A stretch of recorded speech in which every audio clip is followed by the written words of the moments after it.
Poster ज्ञान क्लासेसतर्फे या विशेष सखोल चर्चेत सर्वांचं स्वागत आहे. आज आपण एका खूपच वेगळ्या विषयावर बोलणार आहोत, पण त्याआधी एक कल्पना करा. रात्रीचे 11 वाजले आहेत. दिवसभर पोस्ट ऑफिसच्या खिडकीवर शेकडो ग्राहकांना हाताळून पार्सल आणि पत्रांची नोंद करून एक कर्मचारी नुकताच घरी आला आहे. म्हणजे तो प्रचंड थकलेला असणार. अगदी. तो खूप थकलेला आहे, पण त्याला झोपण्याची परवानगी नाहीये.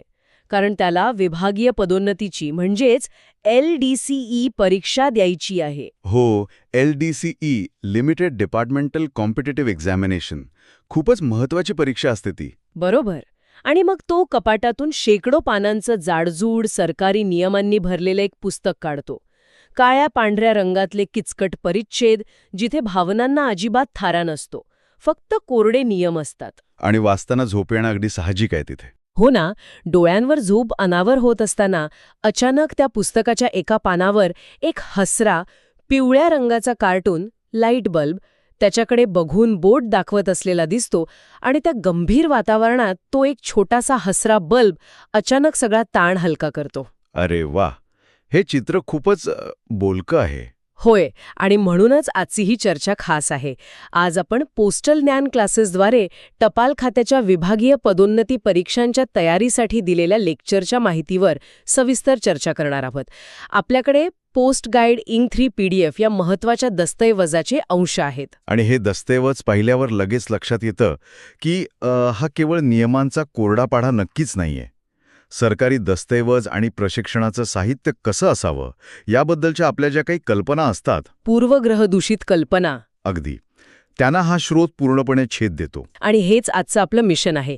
या लेक्चर नोट्समध्ये दिसणारे भारतीय डाकचे लोगो, डाक सेवा जनसेवा हे ब्रीदवाक्य आणि पोस्टल ज्ञान या शीर्षकाखाली वारंवार दिसणारा तो हसरा, तो पिवळा बल्ब, हो, त्याचं आणि त्याखालील बुलेट पॉइंट्सचं आपल्याला सखोल विश्लेषण करायचंय.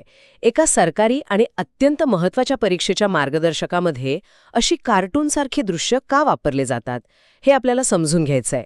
ठीक आहे, आपण हे जरा सविस्तर समजून घेऊया. नक्कीच. या लेक्चरची सुरुवातच एका अत्यंत प्रबळ दृश्याने होते. पहिल्या पानावर भारतीय डाकचा अधिकृत लोगो आहे. तो वैशिष्ट्यपूर्ण लालसर नाही, थोडा गुलाबी रंगाचा लोगो, ज्यामध्ये वेगाचे प्रतीक असलेल्या रेषा आहेत. हो, त्या गती दर्शवतात. बरोबर. पण यातली सर्वात लक्षवेधी गोष्ट म्हणजे त्या लोगोच्या अगदी खाली ठळक अक्षरात लिहिलेलं एक छोटंसं वाक्य, डाक सेवा जनसेवा. हे फक्त 3 शब्द आहेत, पण ते एका प्रचंड मोठ्या यंत्रणेचा संपूर्ण दृष्टिकोन स्पष्ट करतात. म्हणजे हे वाक्य वाचताना एक गोष्ट प्रकर्षाने जाणवते. पोस्टाचं काम म्हणजे तांत्रिकदृष्ट्या काय, तर एका ठिकाणाहून पत्रे, पार्सल्स किंवा मनी ऑर्डर्स दुसऱ्या ठिकाणी पोहोचवणे. अगदी बरोबर, म्हणजे लॉजिस्टिक्स. हो. जर आपण फक्त कृतीचा विचार केला तर त्याला वाहतूक व्यवस्था असं सहज म्हणता आलं असतं. पण इथे जनसेवा हा शब्द वापरला आहे. हा शब्द या संपूर्ण प्रक्रियेला एक मानवी चेहरा देतो. आणि हेच पोस्टल ज्ञान क्लासेसच्या ह्या लेक्चर नोट्सचं पहिलं मोठं यश आहे. जेव्हा LDCE सारख्या परीक्षेची तयारी करणारा एखादा कर्मचारी हे वाक्य वाचतो, तेव्हा त्याच्या मेंदूला एक स्पष्ट संदेश जातो. कोणता संदेश? हाच की तू केवळ कागदपत्रांची न्याण करणारा एक यांत्रिक दुवा नाहीयेस. हे वाक्य कर्मचाऱ्यांना आठवण करून देतं की ते लोकांच्या भावना, त्यांच्या गरजा आणि त्यांच्या आयुष्यातील अत्यंत महत्त्वाचे क्षण एकमेकांशी जोडत आहेत. वा, म्हणजे ती खरंच एक पब्लिक सर्व्हिस आहे. अगदी. एखाद्या मोठ्या संस्थेची कार्यसंस्कृती कशी असावी याचा हा एक उत्कृष्ट वस्तुपाठ आहे. हे ऐकत असताना मला मानवी शरीरातील मज्जासंस्थेची म्हणजे नर्व्हस सिस्टमची आठवण येते. मज्जासंस्था शरीरात फक्त रक्त नाही पोहोचवत, तर ती एका अवयवाकडून दुसऱ्या अवयवाकडे संवेदना पोहोचवते. हो, आत्ता प्रतिसाद किंवा अर्जन्सी पोहोचवते. अगदी तसंच. जशी मज्जासंस्था शरीराच्या प्रत्येक अंगाला मेंदूशी जोडते, अगदी तशीच आपली टपाल सेवा या देशाच्या कानाकोपऱ्याला अतिदुर्गम खेड्यांना आणि मोठ्या महानगरांना एका सूत्रात बांधते. एखाद्या दुर्गम गावातील व्यक्तीने पाठवलेलं पत्र जेव्हा शहरात पोहोचतं, किंवा एखाद्या म्हाताऱ्या आईला मुलाची मनी ऑर्डर मिळते, हो, तेव्हा ती फक्त एक कागदी प्रक्रिया नसते, ती एक जिवंत जोडणी असते. त्यात एक संवेदना असते. हे साधर्म्य खूपच अचूक आहे. आणि संवेदना हा शब्द इथे कळीचा आहे. जेव्हा आपण कोणत्याही मोठ्या सरकारी संस्थेकडे पाहतो तेव्हा त्यांचं ब्रीदवाक्य त्यांच्या कर्मचाऱ्यांवर कसा सखोल परिणाम करतो हे ऐकणाऱ्या सर्वांसाठी समजून घेणं खूप महत्वाचं आहे. म्हणजे ज्यांना अधिकारी बनायचं आहे त्यांच्यासाठी. बरोबर.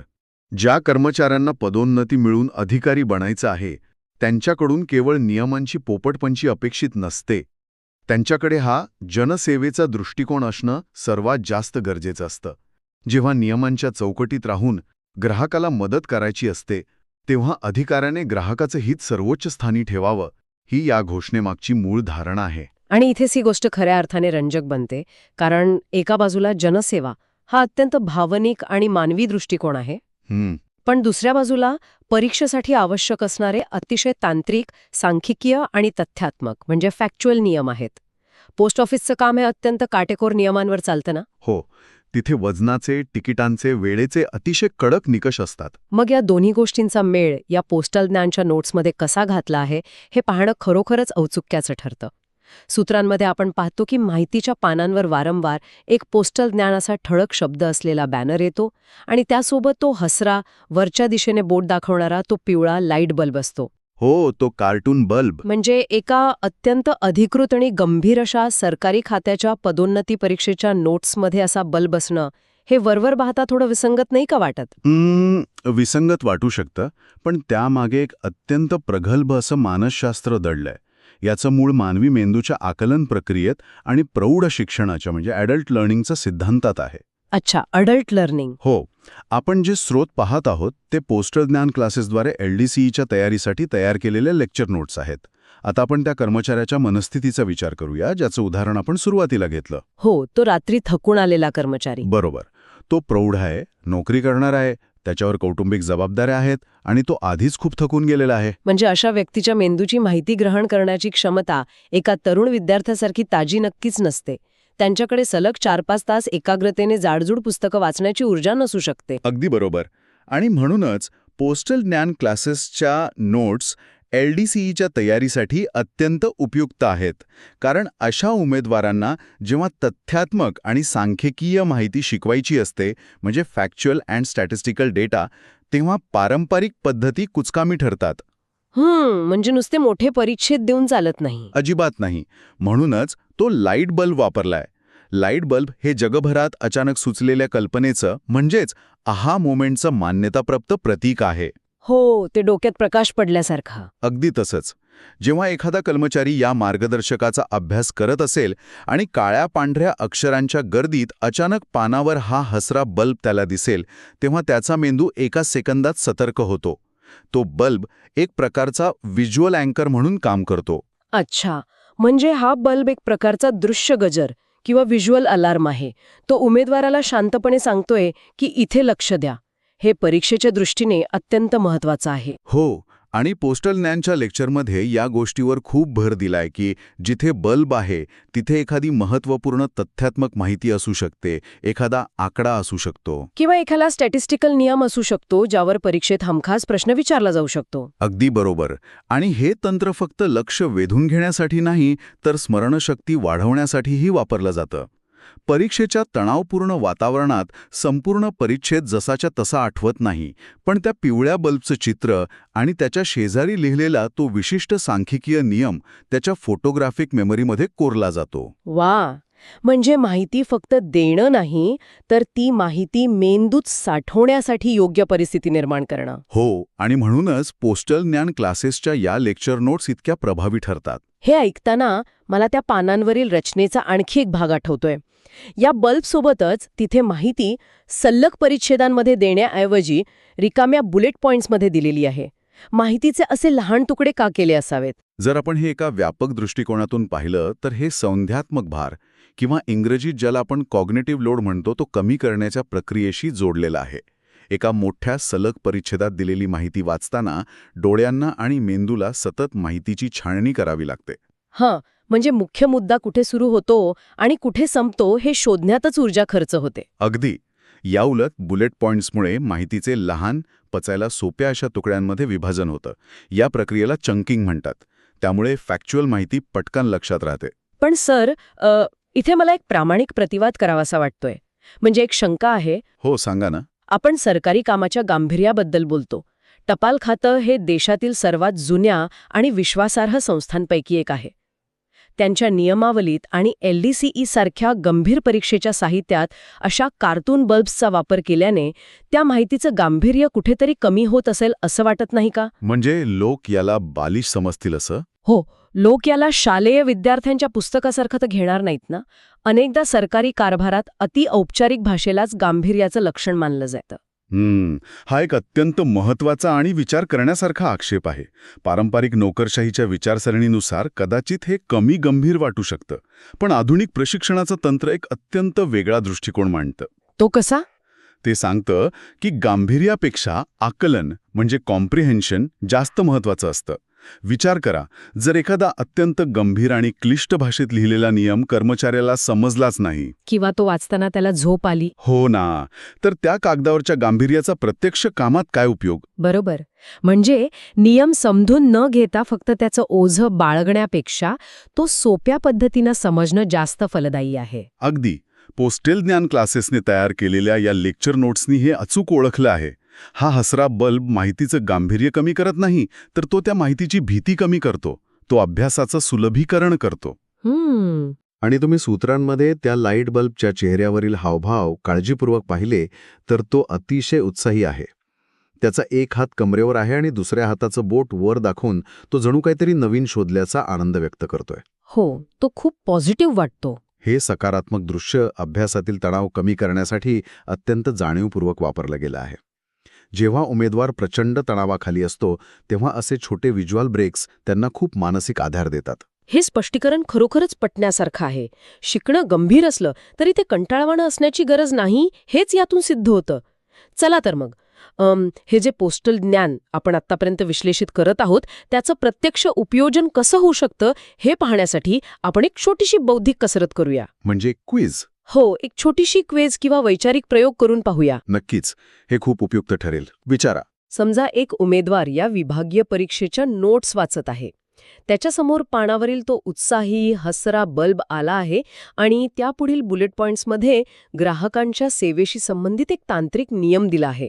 अच्छा, सांख्यिकीय किंवा तांत्रिक नियम. हो, नियम सांगतो की जर एखादं पार्सल वितरित करण्यात काही तांत्रिक अडचण आली तर त्याची नोंद प्रणालीत म्हणजे सिस्टममध्ये करावी. आता मला सांगा, जर त्या उमेदवाराने फक्त हा कोरडा नियम पाठ केला तर तो अधिकारी काय करेल? तो फक्त कॉम्प्युटरवर नोंद करेल आणि विषय सोडून देईल, कारण नियम तर पाळला गेलाय. बरोबर. पण जेव्हा हाच नियम आपण सुरुवातीला चर्चा केलेल्या डाक सेवा, जनसेवा ह्या मूल्याच्या प्रकाशात पाहिला जातो, तेव्हा त्याच्या कृतीत काय बदल अपेक्षित आहे? हा अतिशय उत्तम प्रश्न आहे. बघा, कोरडा नियम फक्त प्रक्रियेची पूर्तता मागतो. पण जेव्हा त्या उमेदवाराच्या मनात जनसेवा हे मूल्य रुजलेलं असतं, तेव्हा तो अधिकारी केवळ नोंद करून थांबणार नाही. म्हणजे तो पुढे काय करेल? तो स्वतःहून पुढाकार घेईल, पार्सल ज्याचा आहे त्या ग्राहकाशी संपर्क साधण्याचा प्रयत्न करेल, त्यांना विलंबाची पूर्वकल्पना देईल आणि शक्य असल्यास पर्यायी मार्ग शोधेल. कारण तो केवळ एका निर्जीव पार्सलकडे पाहत नाहीये. तो त्या पार्सल मागे असलेल्या एका व्यक्तीकडे आणि तिच्या भावनेकडे पाहत आहे. अगदी हेच. तो नियम मोडत नाहीये, तर तो नियमाचा अर्थ अधिक व्यापक आणि मानवी दृष्टिकोनातून लावत आहे. आणि म्हणूनच या पोस्टल ज्ञान क्लासेसच्या नोट्स LDCEच्या तयारीसाठी इतक्या परिणामकारक आहेत. म्हणजे त्या केवळ काय करायचं हे सांगत नाहीत, तर त्यामागील का देखील स्पष्ट करतात. हो, जेव्हा तथ्यात्मक आणि सांख्यिकीय माहिती अशा मानवी मूल्यांशी जोडली जाते, तेव्हा तिचा आकलनात आणि नंतर प्रत्यक्ष कामात रूपांतर होणं खूप सोपं जातं. विभागीय परीक्षेतील प्रश्न हे केवळ पाठांतरावर नसतात. ते बऱ्याचदा प्रत्यक्ष परिस्थिती हाताळण्यावर म्हणजे ॲप्लिकेशन बेस्ड असतात, हो ना? अगदी बरोबर. तिथे ही दृश्य आणि वैचारिक स्पष्टता उमेदवारांना योग्य निर्णय घेण्यास मदत करते. हे खरंच खूपच आश्चर्यकारक आहे की काही साध्या इमेजेस, रिकामे बुलेट पॉइंट्स आणि एका छोट्या घोषवाक्यामधून आपण एवढा मोठा अर्थ उलगडू शकतो.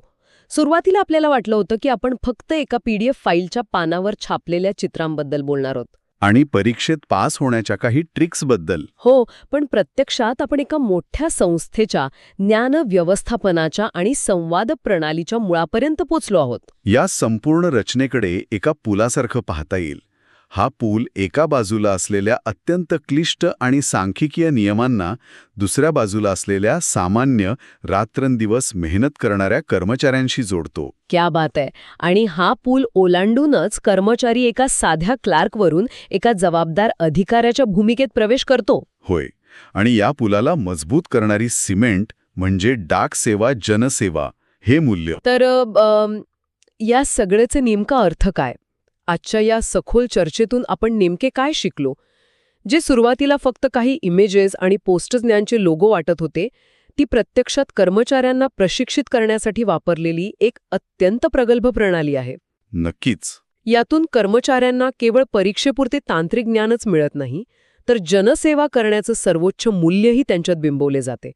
परीक्षेचा ताण कमी करण्यासाठी आणि अवघड सांख्यिकीय माहिती सहज पचवता यावी यासाठी वापरलेला तो हसरा लाईट बल्ब हे दाखवून देतो की प्रभावी संवाद हा नेहमी शिकणाऱ्याच्या मानसिकतेचा विचार करूनच साधला जावा. आणि हे तत्व केवळ टपाल खात्यापुरते मर्यादित नाही बरं का. कोणत्याही क्षेत्रात जेव्हा ज्ञान देण्याची पद्धत सोपी, रंजक आणि थेट ठेवली जाते तेव्हा त्याचा परिणाम अनेक पटीने वाढतो. क्लिष्टतेला सोपेपणात बदलणे हेच खऱ्या ज्ञानाचं लक्षण आहे. आजची ही चर्चा खऱ्या अर्थाने एक नवीन दृष्टिकोन देणारी होती. पण जाता जाता ऐकणाऱ्या सर्वांसाठी मला एक विचार करायला लावणारा प्रश्न द्यायचा आहे. आज आपण डाक सेवा जनसेवा हे एक पारंपरिक पण अत्यंत महत्त्वाचं मूल्य पाहिलं. आपण मज्जा संस्थेचं उदाहरण दिलं जे देशाला जोडतं. पण आजच्या या वेगवान आणि डिजिटल जगात आपण वावरत आहोत. आजकाल सर्व काही एका क्लिकवर आणि क्षणात होतं. माहिती सेकंदात जगभर पोहोचते. हो, अशा वेळी या शतकानुशतके जुन्या आणि पारंपरिक संस्थेने आपलं ज्ञान आणि आपली सेवा काळाच्या पुढे नेण्यासाठी आणखी कोणते नवीन बदल करायला हवेत? आजच्या या डिजिटल युगात जनसेवा या शब्दाची व्याख्या कशी बदलत आहे यावर नक्की विचार करून पहा. हा खरोखरच एक महत्त्वाचा आणि चिंतन करण्यासारखा प्रश्न आहे. तंत्रज्ञान कितीही पुढे गेलं तरी त्यामागील मानवी जोडणीचा मूळ गाभा तोच राहायला हवा. अगदी बरोबर. तर आज आपण पोस्टल ज्ञान क्लासेसच्या लेक्चर नोट्स आणि पो गाईड ENG 3.PDF आधारे अनेक नवीन गोष्टी शिकलो. हो, आणि हे लेक्चर नक्कीच सर्वांसाठी खूप फायदेशीर ठरेल. नक्कीच. तर नक्कीच पोस्टल ज्ञान क्लासेसचे हे लेक्चर पाहिल्याबद्दल आणि आमच्याशी जोडले गेल्याबद्दल खूप खूप धन्यवाद. लवकरच भेटूया अशाच एका नवीन, रंजक आणि माहितीपूर्ण विषयासह. तोपर्यंत नेहमीप्रमाणे नवीन गोष्टींचा शोध घेत रहा, विचार करत रहा आणि शिकत रहा.